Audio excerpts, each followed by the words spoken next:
අම්මෝ මොන රෙද්දක්ද යකෝ මේ උන්. ඔයා ගැන පොඩ්ඩක් කියන්න මට. මම හිරාන්. මම හැමදාම ඖෂධීට හුකනවා. වෙලාවට මුන්ට AI වලින් වැල හදන්න බැරි වුණේ. නැත්තම් මේ වෙනකොට TikTok එක බඩු පොට් එකක් වෙලා. ඕකගේ ඔළුවට ගහපන් යකෝ මාව අල්ලපන් වරෙන්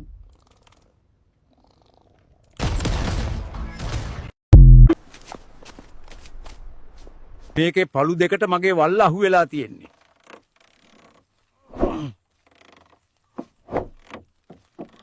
ඩිල්ෂාන් කියන කැරිබල්ලා බයික් එකේ යන ගමන් මගෙන් අහනවා 100ට තාම නගිනවද කියලා. නැගපු කැටිය ටිකට් ගන්න. කවින්දු අයියේ ඔයාට නගින්න නැහැනේ බබා. මම ටිකට් ගන්න.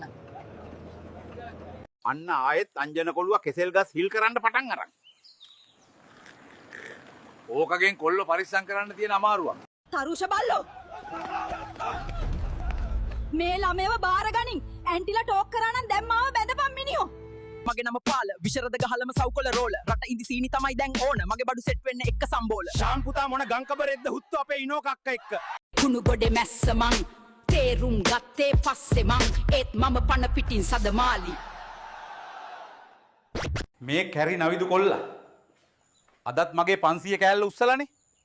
ඕකව අහු වුණොත් ඇට දෙක තලනවා මං. මුන්ට හෙන ගහන්න එපයි. ට්‍රාන්ස්ෆෝමර් එක ගිනි තිබ්බා කියලා අහක ඉන්න අපිව අහු කළා. හැබැයි පුතේ හිතුනොත් ඇත්තටම ගිනි තියනවා. ටහු කන්න. කැරිම තේක. උක්කනවා දාලා. කොළඹවත් නෑ මෙහෙම තේ එකක්. ඒ කොහොමද බං ඔබ මැරුණේ? අඩෝ ෆ්‍රී ෆයර් ගහපු මං යුද්ධෙට ගියාට පස්සේනේ කිව්වේ මේකේ වෝල් නෑ කියලා. එනිමියා ගැහුවානේ ඔළුවටම. මෙන්න දැන් ලැබුණු විශේෂ පුවතක්. බඩු ලොලින්ද හෙවත් සහන් කාන්තා යට ඇදුම් සොරාගෙන පලා යන බවට වාර්තා වී ඇති බැවින් ඔබේ යට ඇදුම් ප්‍රවේශම් කරගන්න. මැරෙන්නද හදන්නේ පාරෙන් අයින් වියන් හුත්තෝ. කොහෙටද බං අපි බහින්නේ? පීක් බහිමුද? ෆැක්ටරි බහිමු බං. පීක් බහැලා කන්න වෙන්නේ.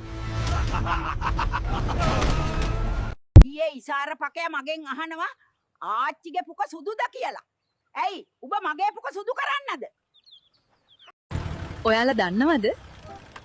හොටු කෑවට නෙත්මි කියන්නේ මැණිකක්. අවුරුදු 60කට කලින් ලැට් එකට ගිහින් එන්නම් කියලා ඕෆ්ලයින් ගිය තරුෂි. මං හිතන්නේ තාම රෙනව ඇති. මේක අතින් විතරයි අල්ලනවා කීවේ. මුගේ අප්පට හුස්ම ගන්නත් බෑ මට.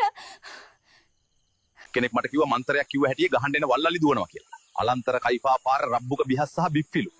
අලියා මට ඇරියේ නැති ටික විතරයි. ඊයේ මම දැර්ක මාලිගාවේ පුරোহিত මන්දියා හොරෙන් බලන් යනවා. එහෙනම් අද ඒක තමයි මෙයා වැඩිපුරත් එක්ක නාන්නේ. අපි ගොතමුද ලස්සන නෙළුම් මල් මාලයක් ඔයාට. කවුරු මේ පාරේ ගෙවල් හදනවද මන්ද? අපිට පාඩුවේ යන්නවත් විදිහක් නැහැ. පදුරු වේසිගේ පුතාලා හිටපන්. අද තියනවා තොපේ ඔළුවටම. මේ හිරි කැටිය වලව්වේ කොයි පාටියක් දැම්මත් අයිය පරක්කුයි. ඒකට කමක් නෑ. අඩුවෙන් බත තියන්න එක.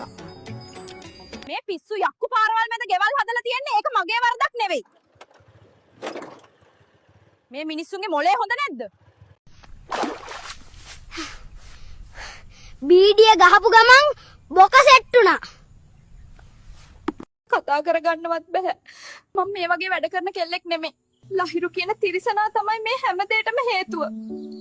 ලහිරු මම ඔබට සාප කරනවා.